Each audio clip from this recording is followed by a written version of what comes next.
Good day, West Seattle, and thanks for joining us for West Seattle Daily, episode number 29 on this Thursday, brought to you by Seatown Real Estate. I'm your host, Christian Harris. So I believe that history is important, and while it's not very fun to talk about some of the darker aspects of our history, specifically in real estate, I think it's important. So this month, which is Black History Month, we are talking about the rather dark history of the legalized segregation and institutionalized racism that has been in real estate in previous decades. Last week, I talked about the ground-shaking undercover investigation that Newsday did in Long Island that revealed unequal treatment of minority prospective homebuyers.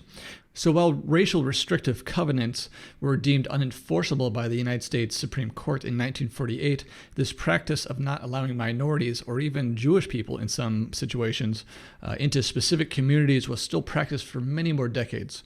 One thing that helped put an end to this overtly racist practice in real estate was the passing of the Fair Housing Act of 1968, which, among other things, made steering illegal. If you're not familiar with what steering is, it's the process where builders or brokers, rental property managers use words or actions that are intended to influence the choice of location of a prospective buyer or tenant based on the racial makeup of that neighborhood or area.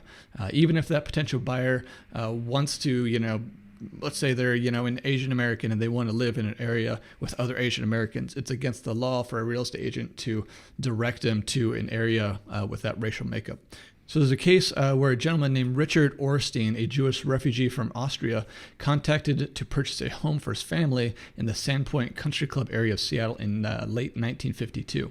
Unknown to both Orstein and the seller, the property's deed contained a neighborhood-wide restrictive covenant barring the sale or rental of any home to non-whites and people of Jewish descent. In spite of the U.S. Supreme Court ruling that deemed racially restrictive covenants unenforceable in 1948, Orstein's case revealed that this rule yielded little power over the application of these restrictions on the individual level. Daniel Boone Allison, head of the Sandpoint Country Club Commission, approached the realtor negotiating the sale and announced, quote, "The community will not have Jews as residents." Over the next several weeks, Allison campaigned to stop the sale by both citing the covenant barring the sale of homes to Jews and by threatening Ornstein with a list of ways intolerant area residents could respond to the presence of the Ornstein family in the neighborhood.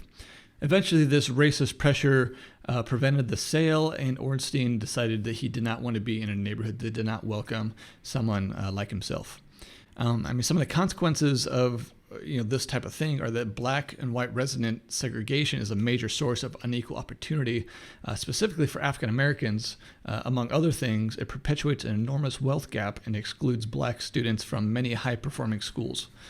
While some see residential segregation as natural or an outgrowth of the belief that birds of a feather flock together, people that look the same and act the same, have the same cultural background, want to be in the same proximity, black and white segregation in America was mostly a result of deliberate public policies that were designed to subjugate black people and promote white supremacy.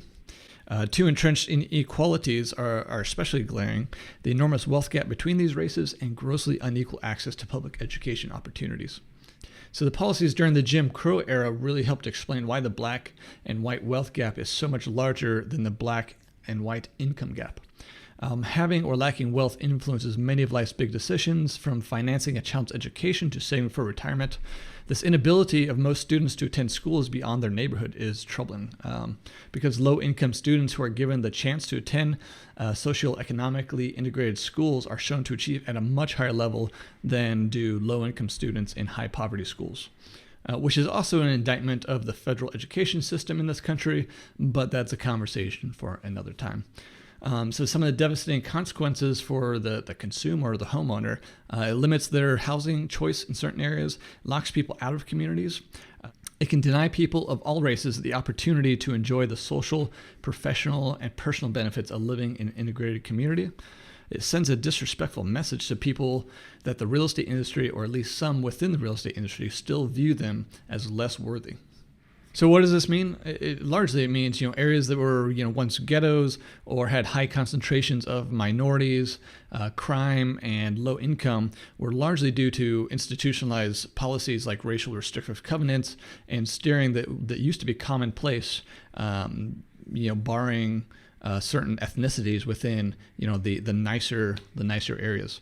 Now you've largely seen a shift from those ghettos being inner cities to switching out to the suburbs. While inner cities have become more popular in the most expensive areas. Hear terms like gentrification of areas that used to be low income and very diverse, now becoming less diverse and much more white. So these are all conversations we need to have within our communities, especially within real estate, as we within the industry can really make an impact for good or for harm. Even though there's laws on the books prohibiting these things, if we have certain biases, those can creep in, and you saw that in the case of this Newsday study. So hopefully we can all do better, and knowing the history can help us to not repeat it. So I will catch you tomorrow, and have a great day.